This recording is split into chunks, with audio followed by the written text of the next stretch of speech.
चलिए दोस्तों, जानते हैं आज की देश और दुनिया की सिलेक्टेड काम की और महत्वपूर्ण 50 बड़ी खबरों को सिर्फ 10 मिनट में। और अभी तक आपने इस चैनल को सब्सक्राइब नहीं किया है तो सब्सक्राइब कर दें।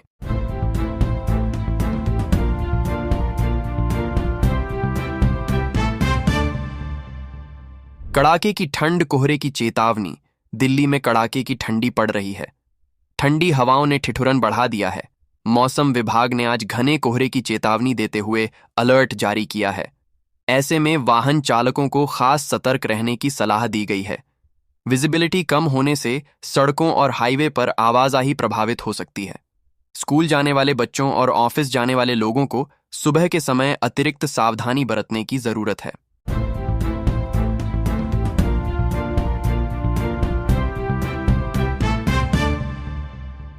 दिल्ली एनसीआर में भूकंप। आज दिल्ली एनसीआर समेत कई इलाकों में भूकंप के झटके महसूस किए गए हैं। रिक्टर स्केल पर भूकंप की तीव्रता 2.8 मापी गई है। भूकंप का केंद्र उत्तरी दिल्ली में जमीन से करीब 5 किलोमीटर की गहराई में था। भूकंप के झटकों से किसी तरह के जान माल के नुकसान की खबर नहीं है, लेकिन धरती हिलने से लोग दहशत में आ गए।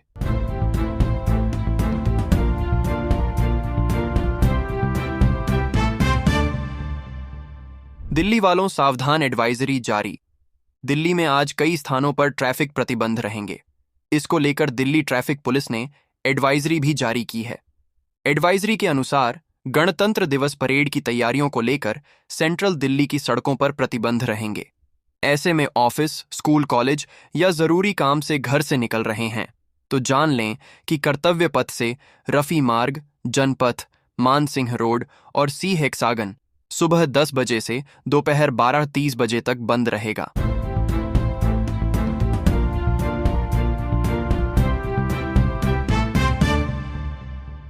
दिल्ली में 5 km लंबा जाम। दिल्ली मेरठ एक्सप्रेसवे पर 5 किलोमीटर लंबा ट्रैफिक जाम लग गया है। जाम पांडव नगर इलाके से शुरू हुआ और धीरे धीरे सराय काले खां तक फैल गया। ट्रैफिक जाम की वजह से अफरा तफरी का माहौल है। बता दें कि दिल्ली ट्रैफिक पुलिस ने गणतंत्र दिवस को देखते हुए ट्रैफिक एडवाइजरी जारी की है और कई सड़कें बंद कर दी गई हैं। ऐसे में लोगों को परेशानियों का सामना करना पड़ रहा है।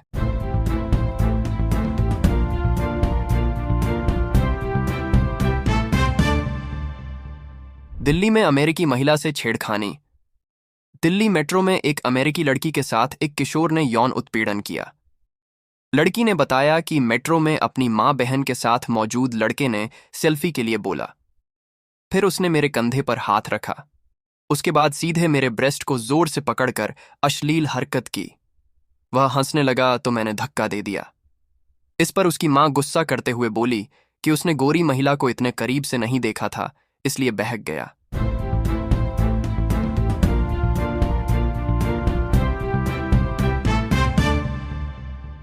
सार बिहार में आज से लागू हुआ नया सिस्टम।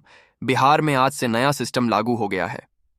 हर सोमवार और शुक्रवार आम लोग अफसरों से सीधे मिलकर शिकायत रख सकेंगे। शिकायत रजिस्टर में दर्ज होगी और समाधान की मॉनिटरिंग भी होगी। इसमें ग्राम पंचायत, थाना, अंचल, प्रखंड, अनुमंडल, जिला, प्रमंडल और राज्य स्तर के सभी कार्यालय शामिल होंगे। जनता संबंधित पदाधिकारी से उनके कार्यालय में जाकर अपनी समस्याएं सीधे बता सकेगी।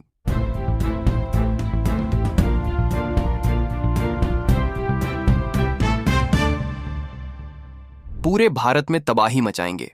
पाकिस्तानी आतंकी संगठन लश्कर-ए-तैयबा के कमांडर आमिर जिया ने खुले मंच से भारत को धमकी दी है।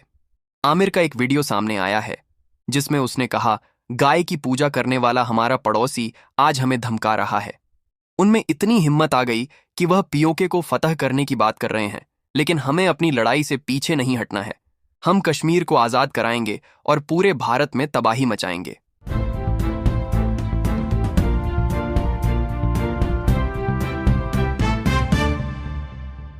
नितिन नबीन ने किया अध्यक्ष पद के लिए नामांकन। बीजेपी के नए राष्ट्रीय अध्यक्ष पद के लिए पार्टी के कार्यकारी अध्यक्ष नितिन नबीन ने नामांकन कर दिया है। बीजेपी संसदीय बोर्ड ने इसके लिए प्रस्ताव पत्र जमा किया। इस दौरान अमित शाह, जेपी नड्डा, राजनाथ सिंह, नितिन गडकरी, धर्मेंद्र प्रधान जैसे बीजेपी के दिग्गज नेता प्रस्तावक के रूप में मौजूद रहे। अगर कोई अन्य प्रत्याशी अध्यक्ष पद के लिए नामांकन नहीं करता है तो नितिन आज ही पार्टी के नए अध्यक्ष बन जाएंगे।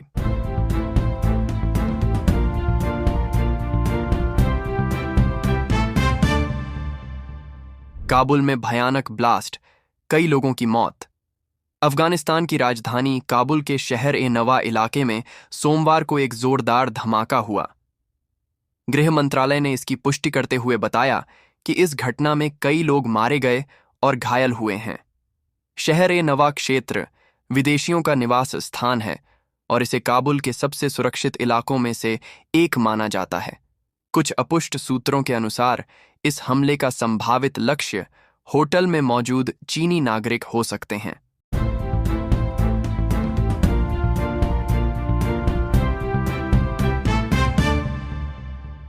यूपी में ठंड कोहरे का डबल अटैक। यूपी में आज सुबह से कई जिलों में कोहरे का असर दिख रहा है। लखनऊ से लेकर पूर्व और पश्चिमी भागों में लगातार ठंड ने जनजीवन को प्रभावित कर रहा है। 50 जिलों में बहुत घने कोहरे का अलर्ट है। वहीं बरेली, शाहजहांपुर, पीलीभीत, बदायूं, लखीमपुर खीरी समेत तराई के इलाकों में कोल्ड डे की स्थिति का पूर्वानुमान जताया गया है। यूपी के सभी एयरपोर्ट पख विजिबिलिटी शून्य है। कई ट्रेनें देरी से चल रही हैं।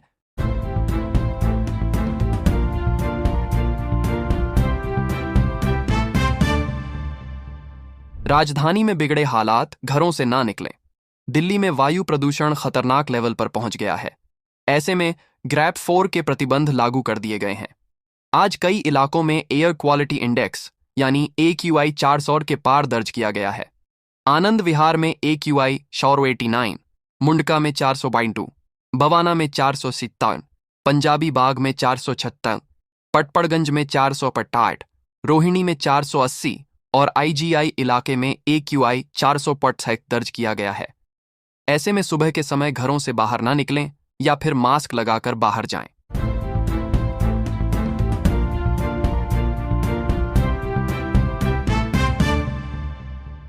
दो दिन के रायबरेली दौरे पर रहेंगे राहुल गांधी। कांग्रेस सांसद राहुल गांधी आज से अगले 2 दिन रायबरेली दौरे पर रहेंगे। कांग्रेस जिलाध्यक्ष पंकज तिवारी ने बताया कि राहुल गांधी 20 जनवरी को कई कार्यक्रमों में भाग लेंगे।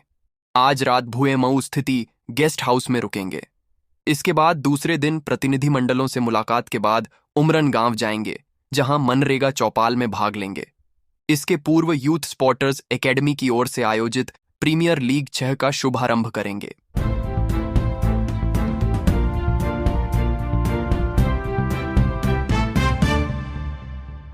स्कूलों में सर्दियों की छुट्टियां खत्म।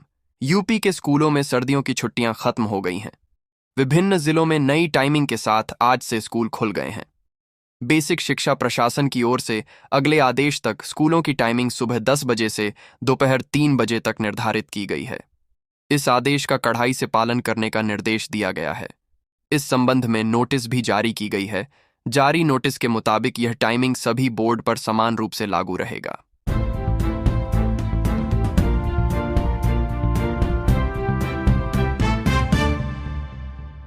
अखिलेश यादव के बयानों में सच्चाई नहीं होती। योगी सरकार में कृषि मंत्री सूर्य प्रताप शाही ने मणिकर्णिका घाट को लेकर अखिलेश यादव पर निशाना साधा है। उन्होंने कहा कि अखिलेश जो भी कहते हैं उसमें कोई भी सच्चाई नहीं होती है। यह बिना तथ्यों के बयान देते रहते हैं, जिसका का कोई वजूद नहीं होता है। सोशल मीडिया पर पोस्ट करते रहते हैं। समाजवादी पार्टी को झूठी अफवाह फैलाने में महारत हासिल है।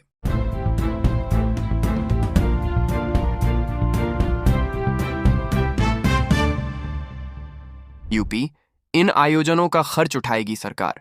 योगी सरकार प्रदेश के शहरों में लगने वाले बड़े और छोटे धार्मिक मेलों का खर्च उठाएगी। वित्तीय वर्ष 2025-26 में प्रांतीय मेले के लिए हुई व्यवस्था 50 करोड़ रुपए को अप्रैल 2026 तक खर्च किया जाना है। नगर विकास विभाग निकायों में मेले के संबंध में प्रस्ताव मांगे जा रहे हैं।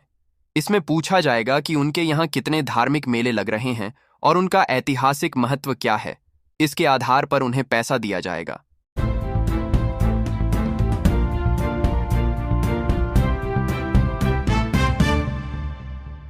जम्मू कश्मीर में आतंकी मुठभेड़ में 7 जवान घायल। जम्मू कश्मीर के किश्तवाड़ में आतंकी मुठभेड़ में सेना के 7 जवान घायल हुए हैं। अधिकारियों के मुताबिक 3 जवानों को एयरलिफ्ट करके इलाज के लिए अस्पताल पहुंचाया गया। बता दें, ऊपरी जंगली इलाके सोनार में सेना की व्हाइट नाइट कोर का आतंकियों के खिलाफ ऑपरेशन त्राशी 1 जारी है। इसी दौरान आतंकियों से जवानों की मुठभेड़ हुई। दोनों ओर से फायरिंग की गई। 2-3 से आतंकियों को जवानों ने घेरा था।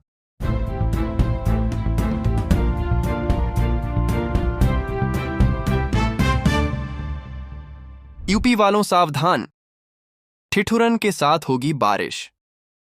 यूपी में जारी कड़ाके की ठंड के बीच मौसम में बदलाव होने वाला है। मौसम विभाग के अनुसार 22 जनवरी से प्रदेश के अलग अलग जिलों में अगले 3 दिनों तक गरज चमक के साथ बारिश होगी। उसके बाद 1 हफ्ते तक पूरे प्रदेश में घना कोहरा छाए रहने की संभावना है।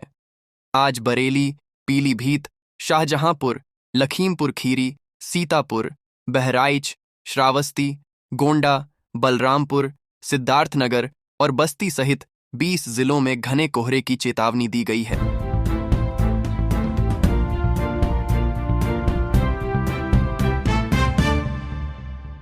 मेडिकल टेक्नोलॉजी में ग्लोबल हेल्थ लीडर बनेगा।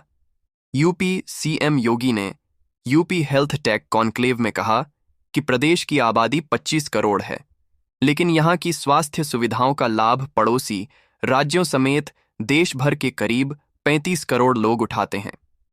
यूपी का हेल्थ इंफ्रास्ट्रक्चर वैश्विक चुनौतियों के लिहाज से तैयार हो रहा है।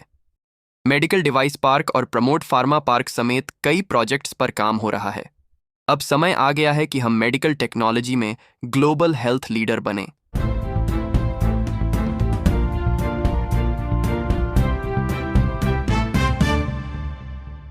ट्रंप के फैसले से इजराइल नाराज। गाजा को लेकर डोनाल्ड ट्रंप के एक फैसले से इजराइल नाराज हो गया है। ट्रंप ने गाजा में प्रशासन और पुनर्निर्माण के लिए national committee for the administration of Gaza का गठन किया है। इस पर इजरायली पीएम बेंजामिन नेतन्याहू के ऑफिस ने कहा, अमेरिका ने इजराइल से बातचीत किए बिना इस कमेटी का गठन किया है, जो सरकार की नीति के खिलाफ है।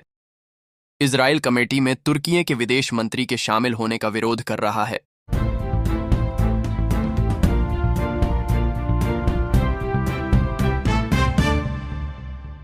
राजभवन में गायों की मौत पर नया मोड़। राजधानी लखनऊ के राजभवन में गायों की मौत का मामला अब नया रूप लेता जा रहा है। अब गायों को इलाज के लिए उनको दी गई दवा पर भी सवाल उठ रहे हैं। पशुधन प्रसार अधिकारी संघ ने उनको दी गई दवा खरीद की जांच की मांग की है। यह भी सवाल उठाया कि पशुधन प्रसार अधिकारी बिना डॉक्टर की देखरेख कोई इलाज नहीं करता। ऐसे में उसे निलंबित किया जाना अनुचित है।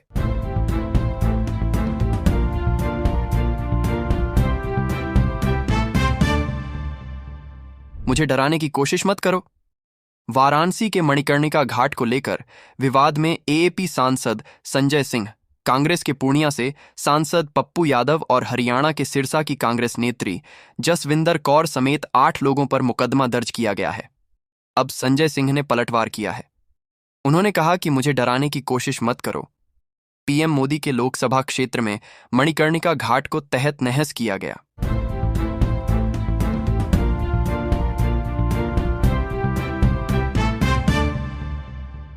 भाजपा लोगों की पसंद है, पीएम बोले। पीएम मोदी ने आज असम के कलियाबोर में RS6 नाउ 57 करोड़ के काजीरंगा एलिवेटेड कॉरिडोर की आधारशिला रखी। इसके बाद उन्होंने जनसभा को संबोधित करते हुए कहा कि बीजेपी देश के लोगों की पहली पसंद बन गई है। देश कांग्रेस को लगातार नकार रहा है। जनता को गुड गवर्नेंस चाहिए, उसे विकास चाहिए। जिस महाराष्ट्र में कांग्रेस कई साल तक सत्ता में रही, वहां से वो हार गई।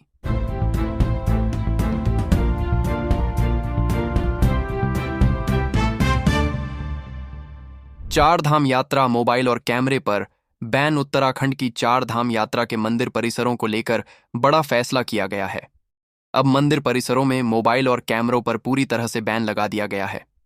श्रद्धालुओं को दर्शन के लिए मंदिर में प्रवेश करने से पहले अपने मोबाइल फोन और कैमरे जमा करने होंगे। दरअसल मंदिर परिसर में लोगों द्वारा रील और ब्लॉग बनाने से अन्य श्रद्धालुओं को दिक्कतें हो रही थीं, जिसके चलते ये फैसला लिया गया है।